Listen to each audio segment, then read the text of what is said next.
কিন্তু হঠাৎ তেখেতসকলক আজি গভৰ্ণমেণ্টে যে য'ত আছে NLFB ভাইসকলে তেখেতসকলক উচ্ছেদ কৰিলে।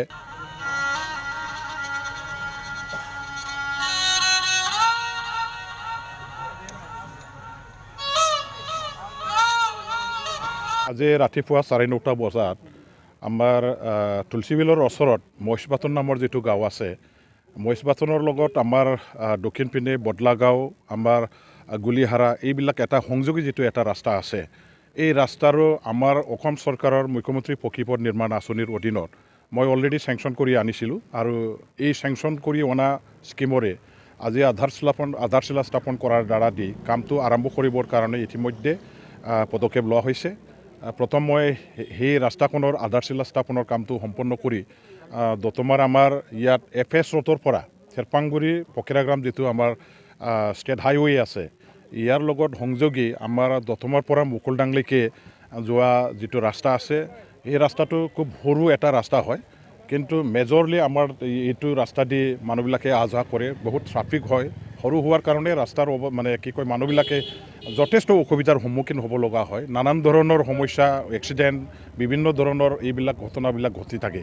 গতিকে ৰাইজৰ আমাৰ স্থানীয় যিবিলাক সচেতন নাগৰিক ব্যক্তিসকল আছে, তেখেতসকলৰ মৰ্মে মই মুকুলডাং দতমা, অৰ্থাৎ দতমা মুকুলডাং যিটো PWD ৰাস্তা আছে, সেই ৰাস্তাটো আজি বহল কৰিবৰ কাৰণে অসম চৰকাৰৰ এটা আঁচনি আছে, মুখ্যমন্ত্ৰী উন্নত পকীপথ নিৰ্মাণ আঁচনি। এই আঁচনিৰ অধীনত অলৰেডি মই চেংচন কৰি আনিলোঁ। আৰু সেইটো কাম কৰিবৰ কাৰণে ইতিমধ্যে যিসকলে দায়িত্ব পাইছে ঠিকাদাৰ হিচাপে তেওঁলোকে আৰম্ভ কৰিব। ইয়াৰে এটা আনুষ্ঠানিকভাৱে আৰম্ভ কৰাৰ এটা আমাৰ প্ৰচেছ হিচাপে আজি আধাৰশিলা স্থাপন মই কৰিছোঁ। মোৰ সমষ্টিত মই টোটেল 10 কিলোমিটাৰ পাইছিলোঁ, আৰু 10 কিলোমিটাৰৰ ভিতৰত মই 6 কিলোমিটাৰৰ অলপ বেছি দতমাৰ পৰা 6.9 হয় 6.9 এই কিলোমিটাৰ ৰোডটো দতমাৰ পৰা মুকুলডাংলৈকে বহলীকৰণৰ কাৰণে এতিয়া কামটো কৰা হ'ব। আৰু ইয়াৰ এটা অংশটো দিয়া হৈছে আমাৰ DD ৰোড, কোকৰাঝাৰৰ পৰা যিটো দতমালৈকে অহা যিটো ৰাস্তা আছে আমাৰ ডাউলগুৰি দতমা ৰোড বুলি কোৱা হয়। মোৰ সমষ্টি FS ৰোড আমাৰ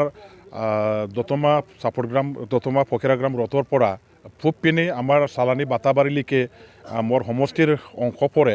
সেইখিনি অঞ্চলটো আমাৰ কভাৰ কৰি 3 কিলোমিটাৰ ছামথিং ৰোড তাতে এই কিলোমিটাৰটো আছে, সেইটো মই আকৌ ধৰিলোঁ।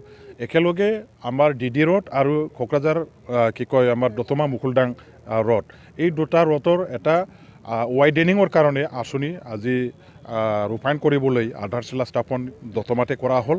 আৰু অলপ পাছত মই আকৌ চালানী বাটাবাৰী গাঁওখনতো 3.5 কিলোমিটাৰ দীৰ্ঘৰ এই একে স্কিমৰ অধীনতে কাম কৰিবৰ কাৰণে আধাৰশিলা স্থাপন কৰিম। মই ভাবোঁ এই সৰু ৰাস্তা হোৱাৰ কাৰণে যোৱা দিনবিলাকত যিখিনি আমি সমস্যাৰ সন্মুখীন হৈছিলোঁ আৰু পাইছিলে, সেইখিনি অসুবিধা নিশ্চয় কামখিনি কৰাৰ পাছত যেতিয়া ৰাস্তা ভাল হ'ব, সেইখিনি অসুবিধাৰ সন্মুখীন হ'ব লগা নহ'ব। যাতায়াত আজি আপোনালোকে চবেই জানে, যিহেতু গাঁৱে ঘৰে চবৰে এটা ঘৰতে 2-3খনকৈ গাড়ী হ'ল, ট্ৰেক্টৰ হৈ গ'ল। আমাৰ বিভিন্ন ধৰণৰ এতিয়া আমাৰ গাঁৱৰ মাজেদি যোৱা ৰাস্তাবিলাকৰো খুব বিজি হয়। গতিকে যোৱা আমাৰ দিনবিলাকত যিটো সৰু ৰাস্তা বনোৱা হৈছিলে, এই গোটেইখিনি ৰাস্তাবিলাকৰ বহলীকৰণৰ কাৰণে গভৰ্ণমেণ্টৰ ফালৰ পৰা এটা ব্যৱস্থা লোৱাৰ প্ৰয়োজন আছে।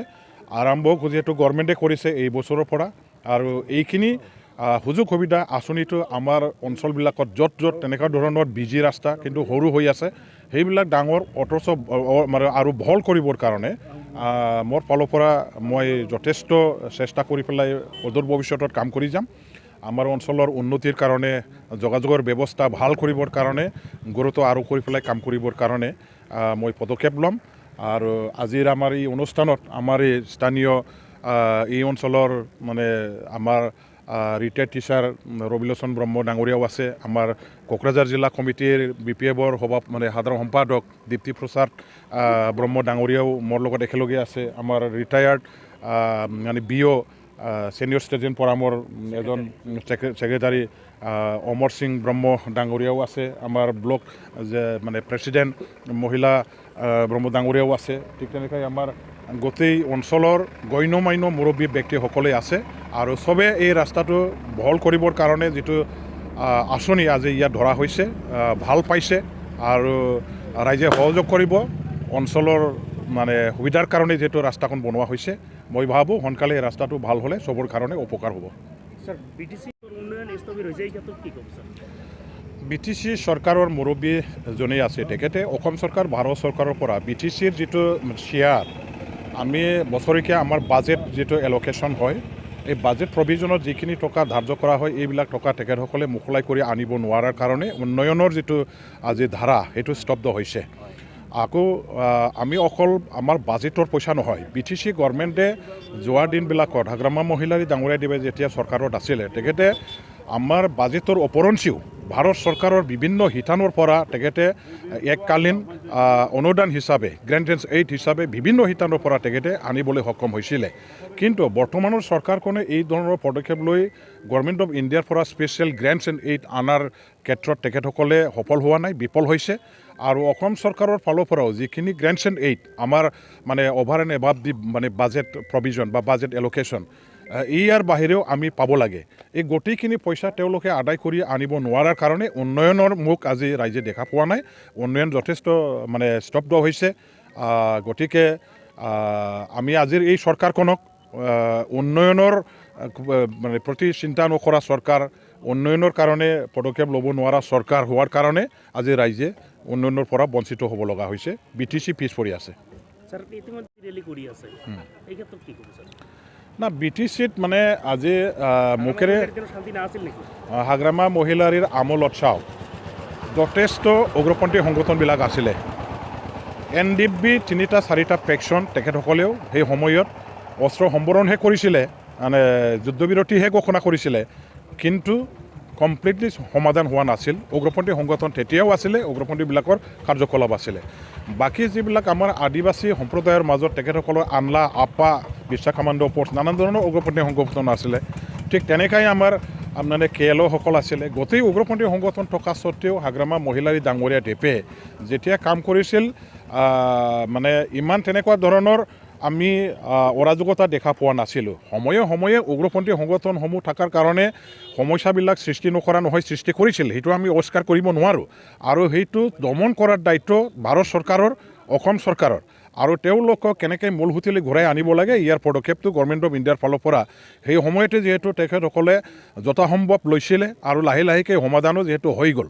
এতিয়া উগ্ৰপন্থী সংগঠনসমূহে যিহেতু চবেই এটা নহয় এটা মানে চুক্তি কৰাৰ দ্বাৰা দি তেওঁলোকে মূলসুঁতিলৈ ঘূৰি আহিছে, অস্ত্ৰবিলাক গভৰ্ণমেণ্টলৈ জমা দিছে, অট'মেটিকেলি নেচাৰেলি মানে ইয়াত BTCত এটা শান্তি অলৰেডি আহাৰ পথতেই আছিলে, অলৰেডি আহি গৈছে। কিন্তু দেখা গ'ল যে যদিও সেইটো দিশৰ পৰা সেইবিলাক সংগঠনসমূহৰ পৰা একো সমস্যা হোৱা নাই, তেওঁলোকে সমস্যা সৃষ্টি নকৰাৰ কাৰণে শান্তি পাইছোঁ বুলি আমি যদিও ক'ব পৰা হৈছে বৰ্তমানৰ মানে পৰিস্থিতিটো চাই মেলি। কিন্তু মাজে সময়ে দেখা যায় যে আমাৰ BTC প্ৰশাসনে নিজে তেখেতসকলে সমস্যাবিলাক সৃষ্টি কৰি আছে। আমাৰ যিবিলাক জংঘল এলেকাত, ফৰেষ্ট এলেকাবিলাকত থকা সেই মানুহবিলাকৰ মাজত তেখেতসকলে কেতিয়াবা ভুলভাৱে গভৰ্ণমেণ্ট হিচাপে তেওঁলোকে ৰাইজৰ হিতৰ কাৰণে কিছুমান আগতীয়াকৈ পদক্ষেপ লৈ পেলাই, যদিও তেখেতসকলক তেওঁলোকে এনক্ৰচাৰ বুলি কৈ আছে, এই এনক্ৰচাৰসকলক উচ্ছেদ কৰাৰ আগতে তেওঁলোকক ৰখাৰ ব্যৱস্থা, খোৱাৰ মানে খাবৰ কাৰণে ব্যৱস্থা, কাপোৰৰ ব্যৱস্থা, তেখেতসকলৰ শ্বেল্টাৰৰ কথা অল্টাৰনেটিভ মানে তেওঁলোকক মানে কি কয় মাটি দিয়াৰ ব্যৱস্থাটো কৰিব লাগিছিল। সেইবিলাক নকৰাৰ কাৰণে তেখেতসকলে ডাইৰেক্ট চিধাকৈ উচ্ছেদ কৰিবলৈ গৈ এইবিলাক সমস্যা সৃষ্টি কৰা, অশান্তি কৰাটো আমি গভৰ্ণমেণ্টৰ ফালৰ পৰাই কৰাটো দেখা পাই আছোঁ। আৰু মাজে সময়ে তেখেতসকলে কি কৰিছে যে কিছুমান জংঘলত খৰি কাটিবলৈ যোৱা আমাৰ মানে যিসকলে সৰু এইবিলাক একেবাৰে আমাৰ পৰিয়ালৰ মানুহ হয়, গৰীব দুখীয়া পৰিয়ালৰ মানুহ, এইসকলে নিজৰ জীৱিকা নিৰ্বাহ কৰিবৰ কাৰণে মানে এইবিলাক আগৰ পৰাই আমাৰ ট্ৰাইবেলসকলে জংঘলৰ লগত একেলগে আমি বাস কৰোঁ, নেচাৰৰ লগত আমি একেলগে বাস কৰোঁ। আৰু এই মানুহবিলাকে জংঘলত গৈ পেলাই এবাৰ দুবাৰ খৰি কাটিবলৈ যোৱা মানুহখিনিকো তেখেতসকলে ধৰি আজি যেনেকুৱা ধৰণৰ হাৰাশাস্তি কৰিছে, ঘাট আনি মানে বিজনেছ কৰাৰ নামত তেখেতসকলে যিবিলাক গুলীয়াই হত্যা কৰাৰ ব্যৱস্থা কৰিছে, আৰু কিছুমান মানে আমাৰ যুৱকসকলক ভুৱা উগ্ৰপন্থী সজাই যে গুলীয়াই মাৰিছে, এই ধৰণৰ ঘটনা সৃষ্টি কৰাৰ দ্বাৰা দি আজি BTCত মানে এটা অশান্তি পৰিৱেশ উদ্ভৱ হোৱাটো আমি দেখা পাই আছোঁ। আৰু ইয়াৰ কাৰণে আমি আজিৰ দিনটোত মানে বেলেগ দল সংগঠনসমূহক ক'ব নোৱাৰোঁ তেখেতসকলে সৃষ্টি কৰা অশান্তি আৰু অশান্তি যদি হৈছে আজিৰ দিনটোত তেওঁলোকে কৰিছে বেলেগে কৰা নাই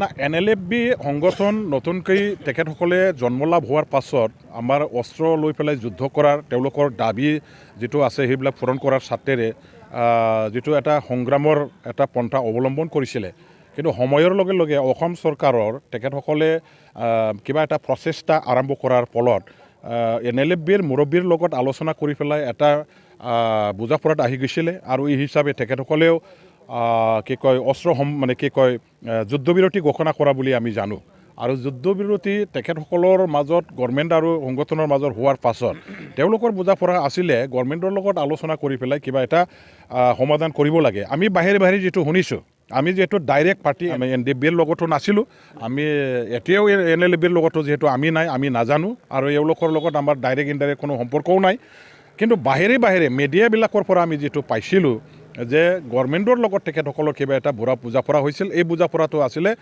যে তেওঁলোকৰ কিছুমান দাবী আছে এই দাবী দাৱাবিলাক আলোচনা কৰাৰ দ্বাৰা দি সমাধান কৰি দিয়াৰ ব্যৱস্থা গভৰ্ণমেণ্টে ল'ব আৰু ইয়াৰ দ্বাৰা দি এই ল'ৰাবিলাকক মূল সুঁতিলৈ ঘূৰাই আনিব অস্ত্ৰ সম্বৰণ কৰিব আৰু ইয়াৰ আগে আলোচনাৰ এই চলি থকা সময়ত যুদ্ধবিৰতি চলি থকা সময়ত কোনোবা এটা ঠাইত তেখেতসকলক এটা লিয়েশ্যন অফিচ হিচাপে ব্যৱহাৰ কৰি পেলাই থাকিবলৈ গভৰ্ণমেণ্টৰ অনুমতি সাপেক্ষে তেওঁলোকে থাকিবলৈ লৈছিলে আৰু থাকিবলৈও দিয়া হৈছিলে ইমান দিন কিন্তু হঠাৎ তেখেতসকলক আজি গভৰ্ণমেণ্টে যে য'ত আছে NLFB ভাইসকলে তেখেতসকলক উচ্ছেদ কৰিলে পুলিচে গৈ পেলাই তাৰ পৰা ৰাতিৰ ভিতৰত যিটো উচ্ছেদ কৰিলে কিহৰ কাৰণে মানে উচ্ছেদ কৰিলে আমি সেইটো ধৰিব পৰা নাই তেওঁলোকৰ মাজত কি বুজাপৰাটো আছিলে গভৰ্ণমেণ্টে তেখেতসকলক কি আশ্বাস দিছিলে আৰু গভৰ্ণমেণ্টৰ পৰা NLFBসকলে কি আশ্বাসটো পাইছিলে কি বুজাপৰা আছিলে যদি থাকাৰ ব্যৱস্থা তেখেতসকলৰ কাৰণে কৰা হৈছিল তেনেহ'লে তেখেতসকলক কিয় উচ্ছেদ কৰিলে সেইটো কৰিব নালাগিছিল অল্টাৰনেটিভ গভৰ্ণমেণ্টৰ ঘৰত যদি আছিল গভৰ্ণমেণ্টৰ ঘৰত থাকিব নোৱাৰে বেলেগ জেগাত থাকক বুলি তেনেকুৱা এটা ব্যৱস্থা কৰিবৰ কাৰণে নিশ্চয় অনুমতি প্ৰদান কৰিব লাগিছিল আৰু মই ভাবোঁ তেখেতসকলক এই ধৰণৰ ৰাখি একো লাভ নাই গভৰ্ণমেণ্টে সোনকালে তেওঁলোকৰ লগত আলাপ আলোচনা কৰি তেওঁলোকৰ সমস্যা সমাধানৰ ডাইৰেক্ট এটা মানে ষ্ট্ৰেইট ফৰৱাৰ্ড পজিটিভ এটা এপ্ৰ'চ লৈ পেলাই আলোচনা কৰিব লাগে সমাধান কৰি দিব লাগে আৰু একেবাৰে তেওঁলোকৰ যিটো আমাৰ অস্ত্ৰলৈ সংগ্ৰাম কৰাৰ তেওঁলোকৰ যিটো প্ৰক্ৰিয়া সেইটো যাতে সমাপ্ত হয় ইয়াৰ কাৰণে গভৰ্ণমেণ্টে আলোচনাৰ দ্বাৰা দি ব্যৱস্থাটো ল'ব লাগে